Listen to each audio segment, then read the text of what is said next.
मोठ्या प्रमाणात होत असल्याची गुन्हे अन्वेषण विभाग पालघर यांना माहिती मिळाल्याने यावर पाळत ठेवून गुटखा तस्करी होत असल्याचे निदर्शनास आल्याने तलासरी पोलीस ठाणे हद्दीत गुटखा तस्करी करणारा याची कार थांबवल्यानंतर पोलीस कर्मचाऱ्याला हुलकावणी देत गुटखा माफिया पळून जाण्यात यशस्वी ठरला आहे।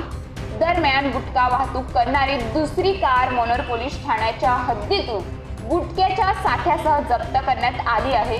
पळून गेलेल्या कारचा दाबचरी तपासणी नाक्यापासून पाठलाग करण्यात आला होता। दरम्यान गुटखा वाहतूक करणारी 4 चाकी वाहने पाठलाग करणाऱ्या पथकाला चकवा देऊन पसार झाली। दुसरी गाडी पकडली असता या प्रकरणी 11 लाख गुटख्यासह 5 आरोपींच्या विरोधात मनोर पोलीस ठाण्यात गुन्हा दाखल करण्यात आला असून 2 आरोपीला अटक करण्यात आली आहे। तर मुंबई अहमदाबाद महामार्गावरील दाबचरी सीमा तपासणी नाक्यावर तैनात असलेल्या पोलिसांच्या पथकाने गुटखा वाहतुकीचा संशय आल्याने मुंबई अहमदाबाद महामार्गावरून मुंबईच्या दिशेने जात असलेल्या कार चालकाला थांबवण्याचा इशारा केला होता।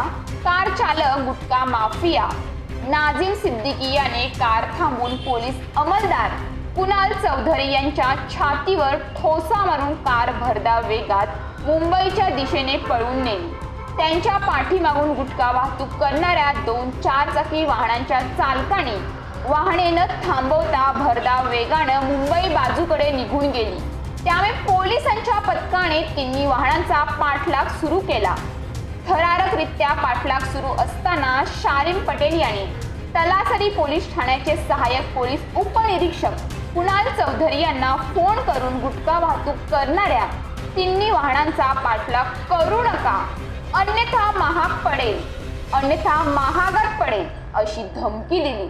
तर पोलिसांनी MH48 AK 3068 या क्रमांकाची गाडी पकडली असून या प्रकरणी 5 आरोपींविरोधात 328, 188, 272, 273, 506, 34 सह अन्य सुरक्षा कायदा 2006 नियम आणि नियमने 2011 चे कलम 26(2), 27(2), E26, 2A, 30(2) A नुसार गुन्हा दाखल करण्यात आला आहे।